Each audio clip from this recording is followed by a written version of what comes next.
ID Polo е втемелен на преработената MEB Plus платформа и ќе стартува со 3 нивоа на моќност на електромоторот од 116, 135 и 211 конски сили, додека спортската GTI изведба со 226 коњи ќе следи малку подоцна.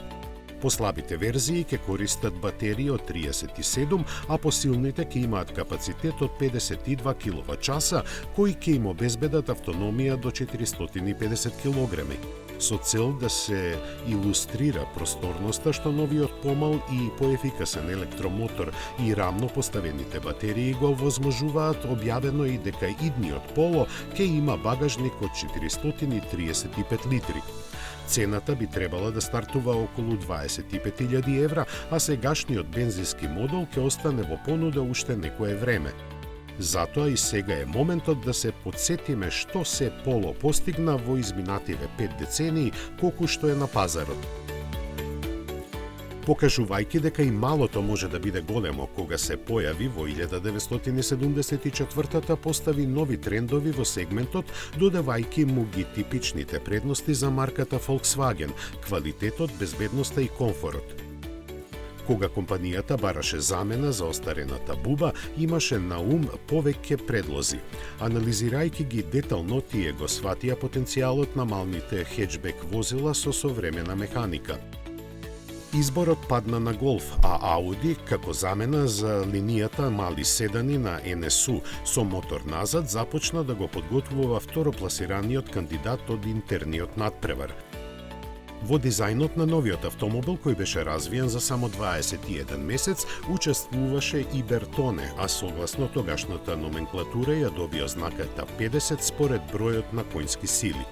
Само 3,5 метри долгата и стилски префината каросерија, во која беше вградена современа механика, не ги остави рамнодушни челниците на компанијата.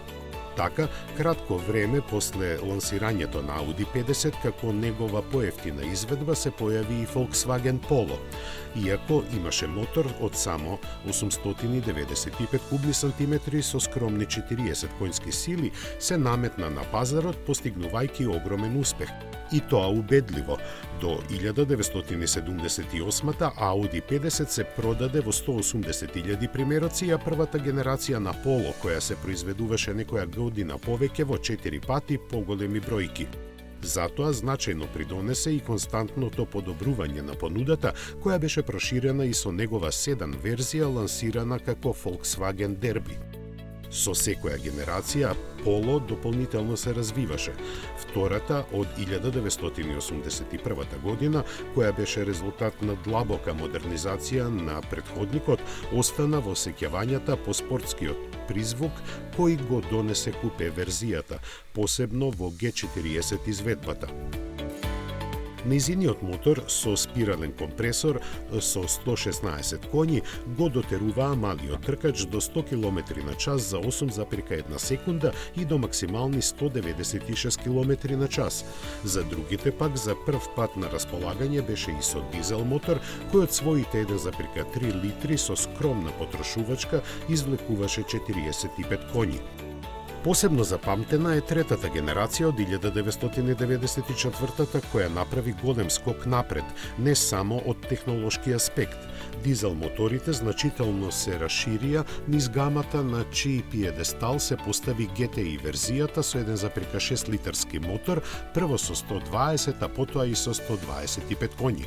Многумина се сеќаваат и на лимузинската и караванската изведба, кои суштински различни од хеджбекот беа ребрендирани верзии на Seat Cordoba и одлично прифатени од купувачите. Со значително зголемување на димензиите, четвртата генерација од 2001-та понуди ново ниво на комфор и безбедност и како сериска опрема имаше предни и странични воздушни перници, сервоуправувач и систем против блокирање на сопирачките. Посебен предизвик за купувачите беше и протеренската крос изведба со која понудата беше проширена. Петтата генерација од 2009-та му донесе посериозен настап на пазарот, пред се заради изгледот кој потсетуваше на Golf. Таа исто така го лансираше моделот и во спортските WRC води, каде 4 пати едно по друго ги освои светските шампионски титули и во конкуренција на возачи и конструктори. Поставена на MQB платформата, сегашната шеста генерација, представена 2017-та, постави нови стандарди во класата од аспект на дигитализацијата, динамиката на возењето и безбедноста и може да се пофали со системи за поддршка на возачот кои се среќаваат само во повисоките класи. За жал, промените на пазарот, посебно после пандемијата, ја преполовија продажбата и од минатата година производството на поло за европскиот пазар мораше од Шпанија да се пресели во Јужна Африка. Место да се повлече од пазарот како што беше планирано, можно е да доживее редизајн неопходен за продолжување на кариерата.